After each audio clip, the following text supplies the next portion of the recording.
బాపట్ల జిల్లా చీరాల తహసీల్దార్ కార్యాలయం వద్ద దళిత బహుజన పార్టీ జిల్లా అధ్యక్షులు షేక్ జిలానీ ఆధ్వర్యంలో మధ్యప్రదేశ్ రాష్ట్రం విజయపూర్ నియోజకవర్గం గోహాత్రి గ్రామంపై బీజేపీ పార్టీకి ఓటు వేయలేదని దళిత బహుజన వర్గాలపై దాడులకు పాల్పడి గృహాలు తగలబెట్టి హింసకు పాల్పడిన వారిని అరెస్ట్ చేసి తీవ్రంగా శిక్షించాలని అంబేద్కర్ విగ్రహాన్ని కూల్చిన దుర్మార్గులను అరెస్ట్ చేయాలని డిమాండ్ చేశారు.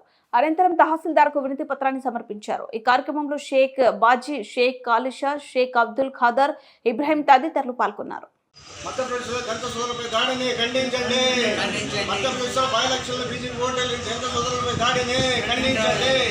మధ్యప్రదేశ్లో దళిత సోదరులపై దాడిని మధ్యప్రదేశ్లో దళిత సోదరులపై దాడిని మధ్యప్రదేశ్లో దళిత సోదరులపై దాడిని మధ్యప్రదేశ్లో బీజేపీ ఓటర్లు దళిత సోదరులపై దాడిని ఖండించండి. మతోన్మాదాన్ని ఖండించండి. మతోన్మాదాన్ని ఖండించండి. మతోన్మాదాన్ని ఖండించండి. దళిత సోదరులపై దాడిని ఖండించండి. దళిత సోదరులపై దాడిని ఖండించండి. దళిత సోదరులపై దాడిని ఖండించండి. మధ్యప్రదేశ్లో దళిత సోదరులపై దాడిని ఖండించండి. మధ్యప్రదేశ్లో దళిత సోదరులపై దాడిని ఖండించండి. మధ్యప్రదేశ్లో దళిత సోదరులపై దాడిని.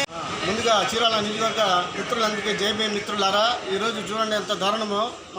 మధ్యప్రదేశ్లో మనం జరిగిన బై ఎలక్షన్లో ఎంత కిరాతకం అంటే సోదరులారా ఒకటి గ్రహించాలి. బీజేపీకి ఓటు వేయలేదని అంత కిరాతకంగా దళిత బాడ మీద దాడి చేసి కొంత మొత్తం మన దుండుగులు దళిత సోదరి మీద కిరాతకులు కొట్టి వాళ్ళకి హింసించి ఇల్లు మొత్తం తగలబెట్టి ప్రభుత్వ ఆస్తులు ధ్వంసం చేసి ఇంత కిరాతంగా చేశారు. ఇది ఎక్కడ ఉంది? భారత రాజ్యాంగం ఏం చెప్తుంది? స్వేచ్ఛ ఇచ్చింది భారత రాజ్యాంగం. ఎవరు ఇష్టంతో వాడికి వేసుకోవచ్చు. అలాంటి రాజ్యాంగాన్ని ఈరోజు తొంగలో దక్కి మతమాదాలు వాళ్ళ ఇష్ట రాజ్యంగా అంటే వాళ్ళకి ఇష్టం ఇచ్చినట్టు ఓటేయాలి, లేకపోతే లేదు.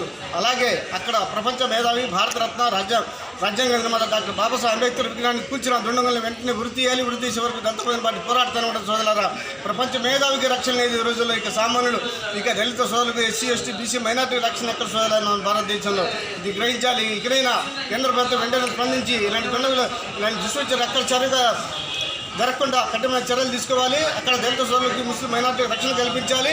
ఎందుకంటే దీనికి కారణాలైన దుండగులను వెంటనే అరెస్ట్ చేసి వాళ్ళ మీద ఎస్సీ అట్రాసిటీ కేసు కట్టాలి. ఎందుకంటే అంత పేదవాళ్ళైన దళిత వాడి మీద దాడి చేసి కిరాతకంగా కొట్టి చంపిన ఎంతోమంది దళిత మహిళలు ఉన్నారు, పిల్లలు ఉన్నారు, సోదరులు ఉన్నారు.